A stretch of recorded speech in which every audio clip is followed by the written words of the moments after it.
بسم اللہ الرحمن الرحیم، بنام خداوند بخشندہ مہربان۔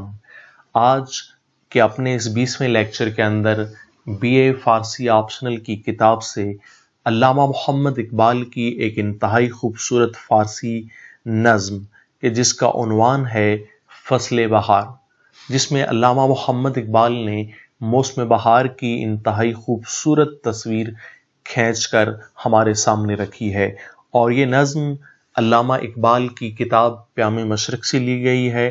انتہائی خوبصورت نظم ہے اور آپ کے سامنے مکمل اردو مفاہیم اور معانی کے ساتھ پیش کریں گے۔ تو آئیے بلا فاصلہ ہم چلتے ہیں نظم کے پہلے بند اور ابتدائی اشعار کی جانب۔ شروع ہو رہی ہے نظم: خیز کے در کوہ و دشت، خیم زد ابر بہار، مست ترنم ہزار، طوطی و دراج و سار۔ جب بھی فارسی میں اشعار کے درمیان واو آتی ہے تو واو پڑھی نہیں جاتی، اس سے پہلے حرف کے اوپر پیش پڑھتے ہیں، جیسے طوطی و دراج و سار۔ خیز، خیز کا معنی ہے اٹھ، صرف معنی اٹھنا بنتا ہے، لیکن اٹھایا اس لیے جا رہا ہے تاکہ اسے کوئی منظر دکھایا جائے، اس لیے مکمل ترجمہ میں سمجھتا ہوں کہ یہی بنے گا کہ اٹھ اور دیکھ۔ کہ در کوہ و دشت، در کا معنی میں ہوتا ہے، کوہ و دشت، کوہ و دشت دو الفاظ ہیں۔ کوہ کا مطلب پہاڑ ہوتا ہے اور دشت بیابان کو کہتے ہیں، جنگل کو کہا جاتا ہے۔ کوہ و دشت یعنی پہاڑ اور بیابان۔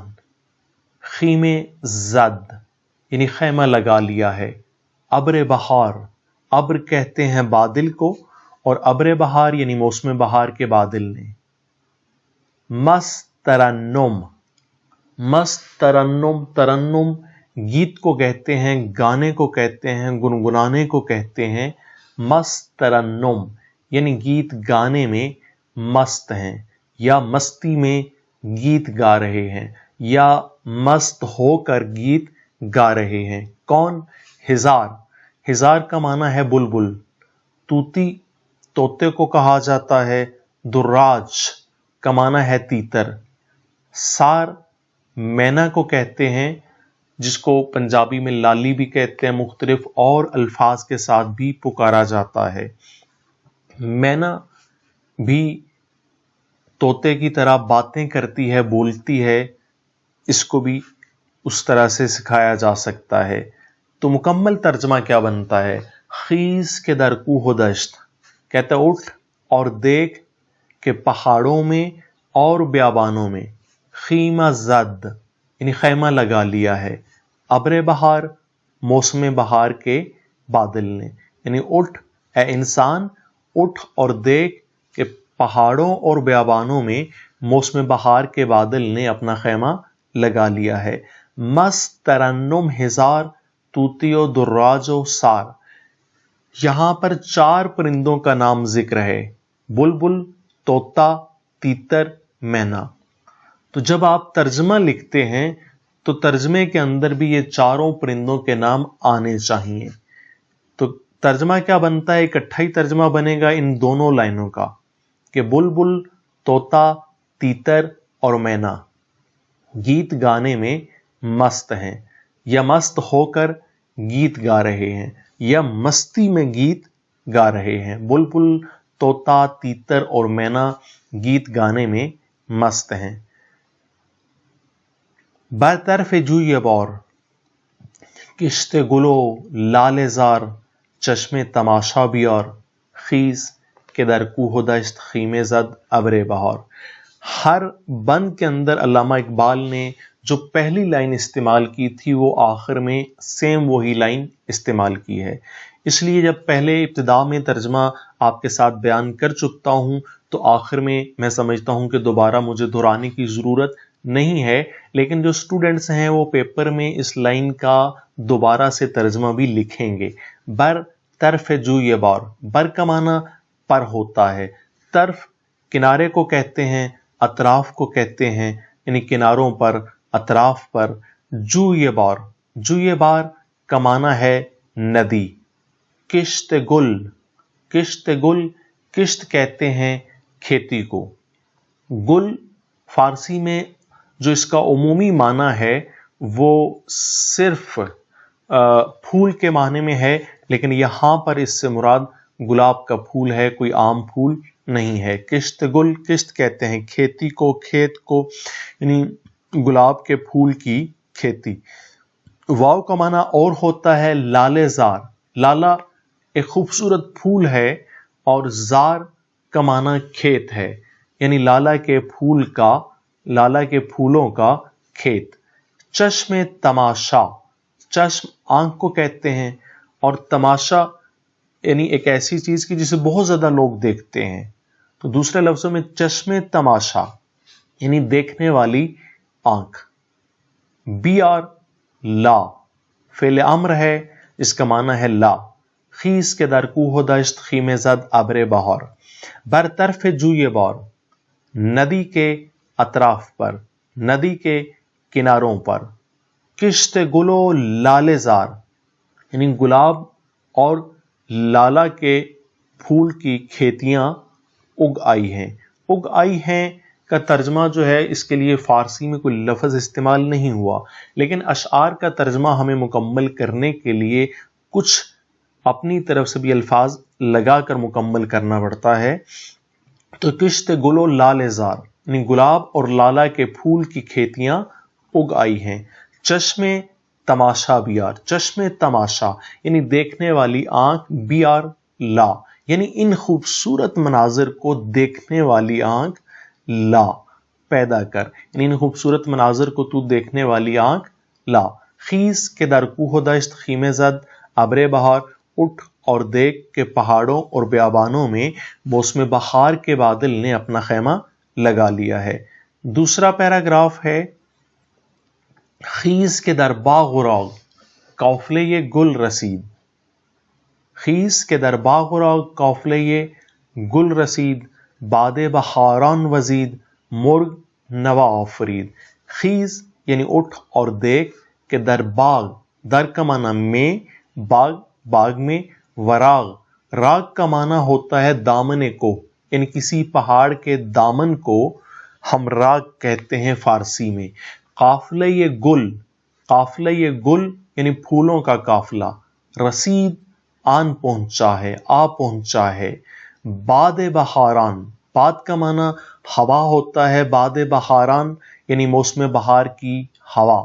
وزید چلنے لگی ہے، وزیدن سے ہے، اس کا مصدر ہے وزیدن یعنی ہوا چلنے لگی ہے.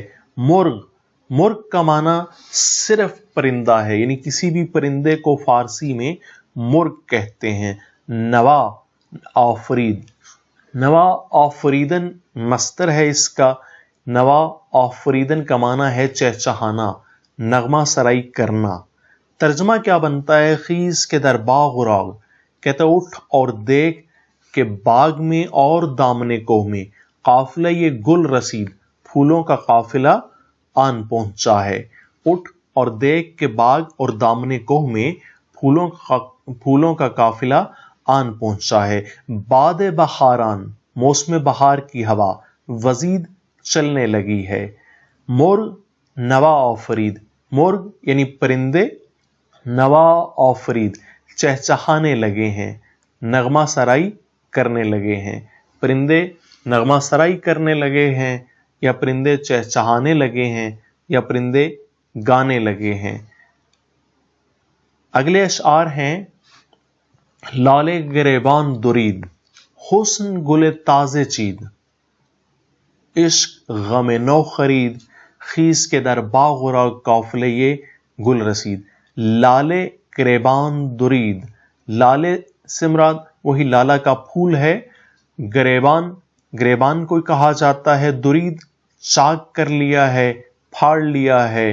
حسن کا معنی حسن ہی ہے، خوبصورتی. گل تازہ، نیا پھول. گل کا معنی پھول، تازہ کا معنی نیا، یعنی نئے نئے پھول. چید چن دیے ہیں، اگا دیے ہیں، لگا دیے ہیں. عشق غم نو خرید، عشق نے غم نو، نیا غم، نو کا معنی نیا ہوتا ہے جیسے سال نو، نیا سال، غم نو نیا غم، نیا روگ، غم کو روگ بھی کہا جاتا ہے۔ خیز کے در باغ و راغ قافلہ یہ گل رسید، لالے گریبان درید، لالے گریبان درید یعنی لالا کے پھول نے اپنا گریبان چاک کر دیا ہے، یعنی پھول پہلے کومپل میں ہوتا ہے اور اس کومپل کو پھاڑ کے باہر نکلتا ہے، تو یہی یہاں پر سمجھا رہے ہیں کہ موسم بہار کی آمد کی وجہ سے لالا کے پھول جو ہیں وہ کھل اٹھے ہیں، یعنی لالا کے پھول نے اپنا گریبان چاک کر لیا ہے۔ حسن گل تازے چید، اور حسن نے نئے نئے پھول چن دیے ہیں۔ عشق غم نو خرید، اور عشق نے نیا غم خرید لیا ہے، نیا روگ خرید لیا ہے۔ خیز کے در باغ و راغ قافلے یہ گل رسید، اٹھ اور دیکھ کہ باغ میں اور دامن کوہ میں پھولوں کا قافلہ آن پہنچا ہے۔ تیسرا پیراگراف آپ کے سامنے ہے کہ بلبلگان در صفیر، سلسلگان در خروش، خونے چمن گرم جوش، ای کہ نشینی خموش۔ بلبلگان، بلبلگان جمع ہے بلبل کی، الف نون کے ساتھ، اور آخر میں الف نون سے پہلے گاف کا اضافہ ہے بظاہر، تو بلبل کی جمع ہے۔ در کا معنی میں ہوتا ہے، صفیر یعنی بلبل چونکہ گیت گاتی ہے، اس کے گیت گانے کو، اس کے چہچہانے کو، اس کی نغمہ سرائی کرنے کو صفیر کہا جاتا ہے۔ سلسلگان، سلسل کی جمع ہے اور سلسل کا معنی ہوتا ہے فاختہ، تو جمع ہو جائے گا فاختائیں۔ در کا معنی میں ہے۔ خروش، خروش کہتے ہیں شور و غل کو، یعنی شور و غل بپا کر رہی ہیں۔ خونے چمن، باغ کا خون، چمن کا خون۔ گرم جوش، یعنی اس میں گرمی بھی ہے اور جوش بھی ہے۔ اے فارسی میں چھوٹی یہ کے ساتھ لکھی جاتی ہے اور اردو میں بڑی یہ کے ساتھ ہم لکھتے ہیں۔ کہ نشینی، نشینی کے بارے میں بتا چکا ہوں کہ یہ فعل ہے، اور آخر میں جب یہ لگا ہوتا ہے تو اس کا معنی واحد یعنی مفرد کے لیے ہوتا ہے، مخاطب کے لیے یعنی تو کا معنی دیتا ہے۔ نشینی، تو بیٹھا ہے۔ خاموش، خاموش یعنی وہی خاموش ہے جس کا معنی چپ ہوتا ہے، خاموش یعنی شارٹ کر کے لکھا گیا ہے۔ تو بلبلگان در صفیر، کہ بلبلیں نغمہ سرائی کر رہی ہیں، سلسلگان در خروش، اور فاختائیں شور مچا رہی ہیں۔ خونے چمن گرم جوش، یعنی باغ کے خون میں گرمی اور جوش ہے۔ اے کہ نشینی خاموش، اے خاموش اور ساکت بیٹھے ہوئے انسان۔ اے مخاطب ہے، اشارہ ہے انسان کی طرف کہ اے انسان، اے خاموش اور ساکت بیٹھے ہوئے انسان۔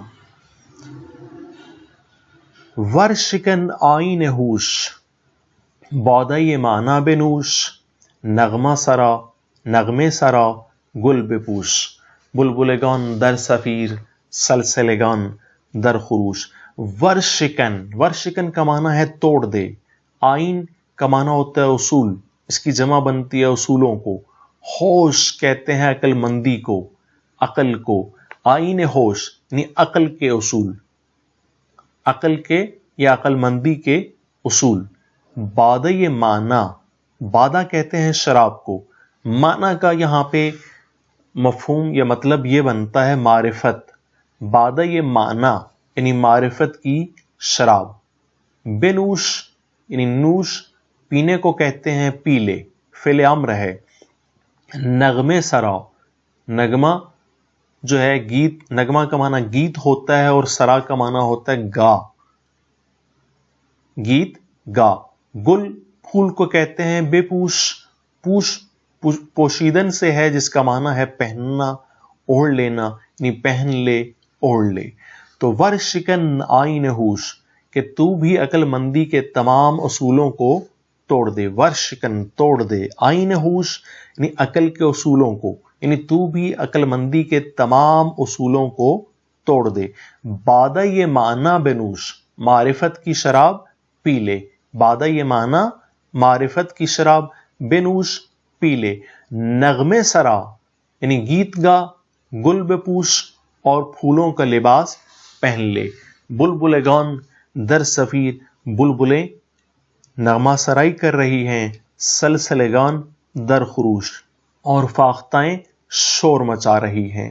یعنی موسم بہار میں انسان تازہ دم ہوتا ہے اور موسم بھی پیارا ہوتا ہے، تو اس موسم کو انجوائے کرنے کی بات کر رہے ہیں یہاں پر علامہ محمد اقبال.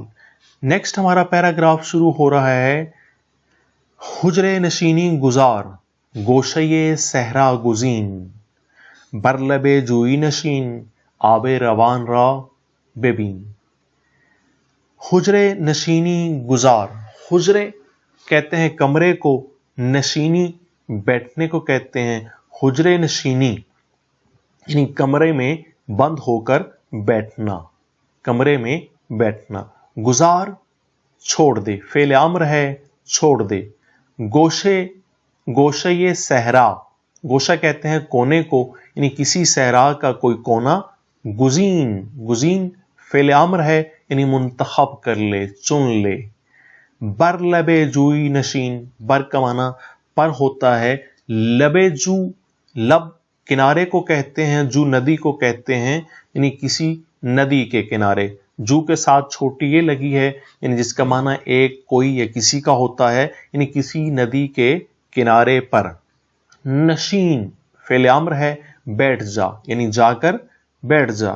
آب رواں بہتا ہوا پانی، آب کا معنی پانی ہوتا ہے، روان کا معنی ہوتا ہے بہتا ہوا، چلتا ہوا. را کو بے بین فعل امر ہے دیکھ، تو دیکھ. حجرے نشینی گزار یعنی کمرے میں بند ہو کر بیٹھنا چھوڑ دے. گوشے صحرا گزین، اور اس موسم بہار کے موسم میں، اس بہار کے موسم میں کسی صحرا کا کوئی کونا منتخب کر لے. تو کمرے میں بند ہو کر بیٹھنا چھوڑ دے اور کسی صحرا کا کونا منتخب کر لے. بر لب جوئی نشین، اور جا کر کسی ندی کے کنارے پر بیٹھ جا. آب روان را ببین، اور بہتے ہوئے پانی کو دیکھ، یعنی بہتے ہوئے پانی کو دیکھ کر لطف اندوز ہونے کی کوشش کر، یعنی وہاں سے سکون لے، اطمینان لے. اور نیکسٹ ہے نرگس ناز آفرین، لخت دل فروردین بوسے زنش بر جبین. حجرے نشینی گزار گوشے صحرا گزین. نرگس پھول کا نام ہے. ناز آفرین، آفرین آفریدن سے ہے جس کا معنی ہے پیدائش، یعنی اگنا، پیدا ہونا. ناز آفرین پلنا بڑھنا، یعنی ناز کا معنی ناز و ادا ہے. ناز آفرین ناز و ادا میں پلے بڑے. نرگس یعنی نرگس کے پھول کو.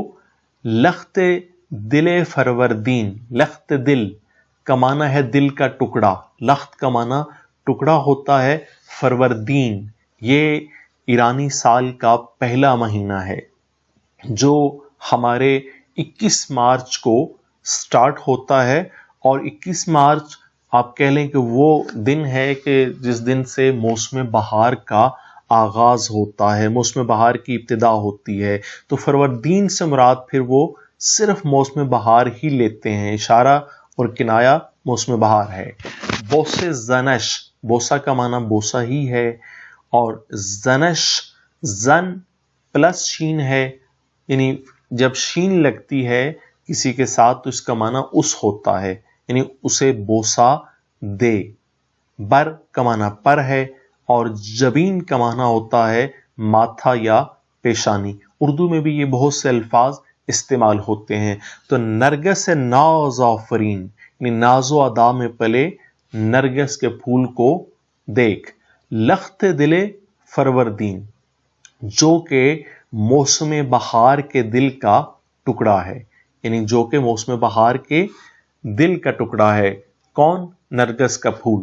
بوسے زنش بر جبین، اور جا کر اس کے ماتھے پر، اس کی پیشانی پر بوسہ دے، اس کی پیشانی پر بوسہ دے۔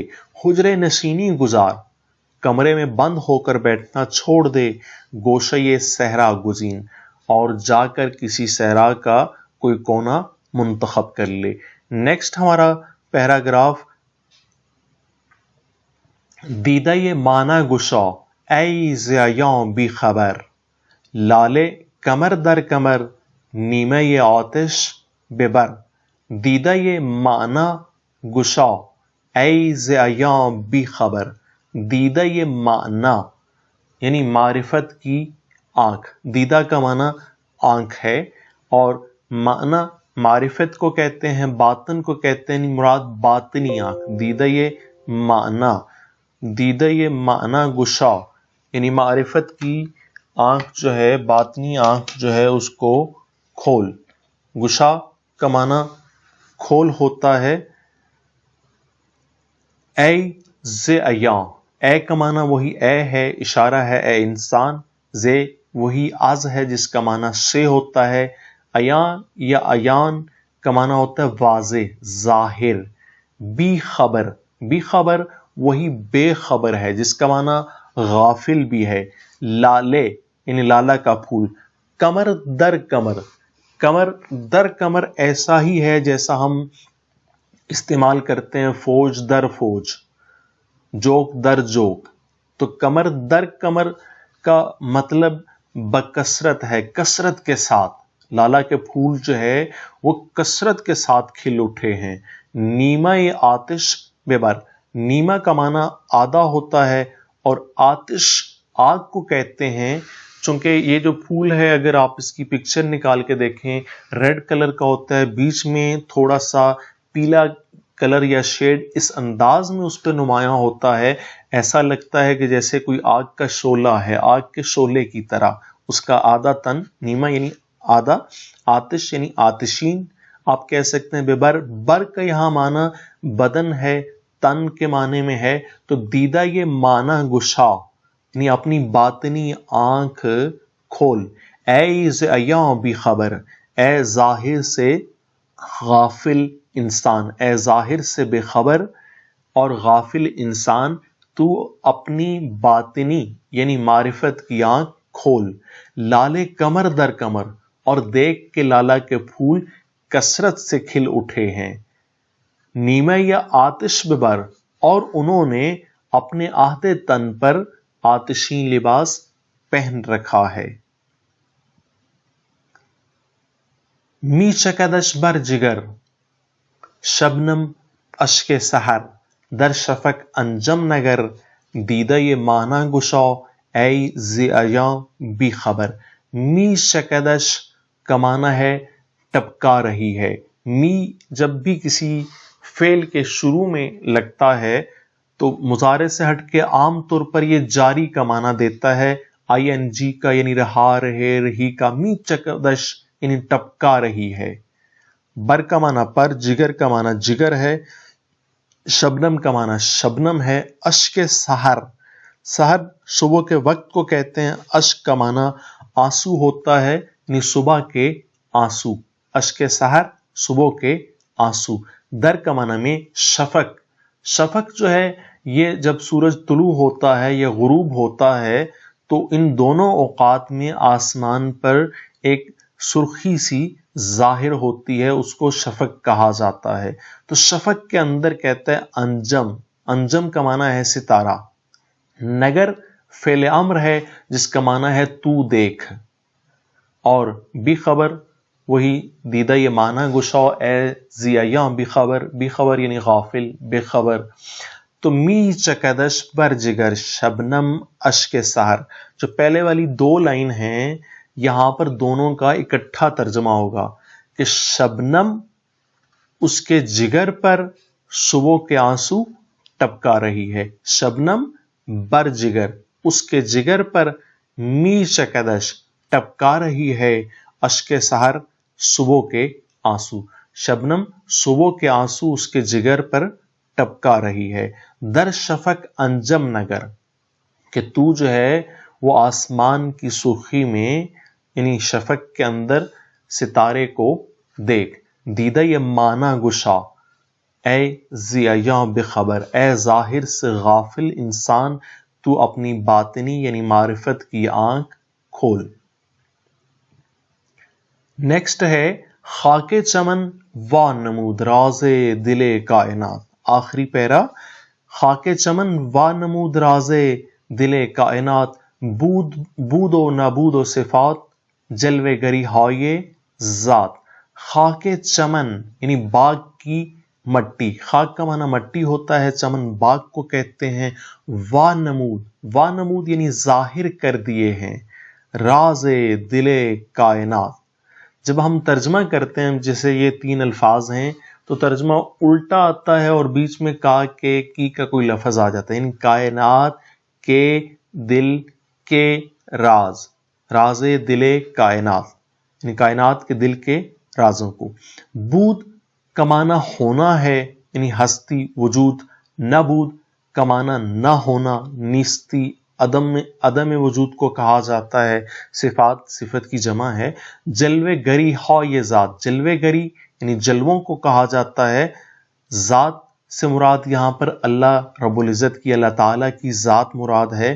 تو خاک چمن وا نمود راز دل کائنات، خاک چمن وا نمود کہ باغ کی مٹی نے ظاہر کر دیا ہے، راز دل کائنات کائنات کے دل کے رازوں کو، باغ کی مٹی نے کائنات کے دل کو رازوں کو ظاہر کر دیا۔ کیسے کہ جو مٹی ہے، مٹی کے اندر سے وہ سارے جو پھول نکلتے ہیں وہی اس مٹی کے اندر چھپے ہوئے وہ راز تھے، جو رنگ برنگے پھولوں کی شکل میں اور مختلف طرح کی چیزوں کی شکل میں اسی مٹی سے نکل کر موسم بہار میں باہر آ گئے ہیں۔ تو اس کو علامہ اقبال فرما رہے ہیں اتنے خوبصورت انداز کے اندر کہ باغ کی مٹی نے کائنات کے دل کے رازوں کو ظاہر کر دیا ہے۔ بود و نبود صفات یعنی صفات کا ہونا اور نہ ہونا، جلوے گری ہائے ذات، یہ سب کیا ہے؟ اللہ تعالیٰ کی ذات کے جلووں پر موقوف ہے، اللہ تعالیٰ کی ذات کے جلوے ہیں۔ صفات کا ہونا اور نہ ہونا کیسے؟ مثلا اگر پھل کو لیں تو ایک پھل میٹھا ہوتا ہے اور ایک نہیں ہوتا، ایک پھول جو ہے اس کے ساتھ زیادہ کانٹے ہوتے ہیں اور ایک کے ساتھ ممکن ہے ایک کانٹا بھی نہ ہو۔ تو اس کو کہا گیا کہ صفات کا ہونا اور نہ ہونا اللہ تعالیٰ کی ذات کے جلوے ہیں، یعنی اللہ تعالیٰ کی ذات کے جلووں پر موقوف ہے۔ اور نیکسٹ شعر ہے آنچ تو دانی حیات، آنچ تو خانی ممات، ہیچ نہ دارد ثبات، خاک چمن وا نمود راز دل کائنات۔ آنچ تو دانی حیات، آنچ یعنی آن کا معنی وہ ہوتا ہے اور آن چہ یعنی کہ وہ کہ جسے، کہ جسے، وہ کہ جسے، وہ کہ جو، یہ معنی ہم لے سکتے ہیں۔ تو کا معنی تو ہے، دانی فعل ہے، فعل کے آخر میں جب بھی یہ آتی ہے تو اس سے مراد سامنے والا ایک شخص یعنی جس کو ہم تو کہہ کے پکارتے ہیں تو مراد ہوتا ہے۔ دانی، دان کا لفظ دان پلس یہ ہے، دان دانستن سے ہے اور دانستن کا معنی ہوتا ہے جاننا، دانی یعنی تو جانتا ہے، تو سمجھتا ہے۔ تو یہاں جاننا یا سمجھنا، دانی یعنی تو سمجھتا ہے، اور آنچے اور وہ چیز کے جسے تو خانی، یہاں بھی فعل کے ساتھ یہ ہے جس کا معنی تو ہے، اور خان جو ہے وہ خاندن سے ہے جس کا معنی ہے پڑھنا یا کہنا، خانی یعنی تو کہتا ہے۔ ممات موت، ممات کا معنی موت ہے۔ اچھا یہاں جو 2 الفاظ ہیں یہ دانی اور خانی، اکثر جو طلباء ہوتے ہیں وہ پیپر کے اندر فائنل ایگزام کے اندر ان کے معنی کو گڑبڑ کر دیتے ہیں۔ یعنی پہلے دانی کا معنی ہونا چاہیے تو سمجھتا ہے، خانی کا معنی ہے تو کہتا ہے۔ اب دانی کا معنی یہ نہیں ہونا چاہیے کہ تو کہتا ہے اور خانی کی جگہ پہ آپ لکھ دیں کہ تو سمجھتا ہے، تو الٹ ہو جائے گا۔ ہیچ نہ دارد ثبات، ہیچ یعنی ذرا سا بھی، نہ دارد نہیں رکھتا، نہیں ہے، ثبات کہتے ہیں دوام کو یعنی پائیداری کو۔ خاک چمن وا نمود راز دل کائنات، آنچ تو دانی حیات، وہ کہ جسے تو زندگی سمجھتا ہے، حیات کا معنی زندگی، آنچے وہ کہ جسے تو کا معنی تو ہے، دانی حیات یعنی زندگی سمجھتا ہے. آنچہ تو خانی ممات، اور وہ کہ جسے تو موت کہتا ہے. ہیچ نہ دارس ثبات، یعنی کسی کو بھی ذرا سا بھی دوام، یعنی ذرا سا بھی کسی کو بھی ذرا سی بھی پائیداری حاصل نہیں ہے. کسی کو بھی ذرا سا بھی دوام حاصل نہیں ہے. یعنی دونوں چیزیں جو ہیں یہ ہمیشہ رہنے والی نہیں ہیں، چاہے وہ زندگی جسے تو زندگی کہتا ہے یا جسے تو موت کہتا ہے. تو خاک چمن وانمود راز دل کائنات، باغ کی مٹی نے کائنات کے دل کے رازوں کو ظاہر کر دیا ہے. تو اسی کے ساتھ آپ سے اجازت چاہوں گا. امید کرتا ہوں کہ آپ کو یہ والی ویڈیو انتہائی زیادہ پسند آئی ہوگی. ویڈیو کو لازمی لائک کریں، چینل کو سبسکرائب کریں اور بیل آئیکن پر کلک کرنا کبھی نہ بھولیے گا، تاکہ آنے والی نئی ویڈیوز کے متعلق جو نوٹیفیکیشن ہے وہ آپ کو بر وقت ملتے رہیں. اسی کے ساتھ آپ سے حسن ابرار کاظمی اجازت چاہوں گا. خدا حافظ.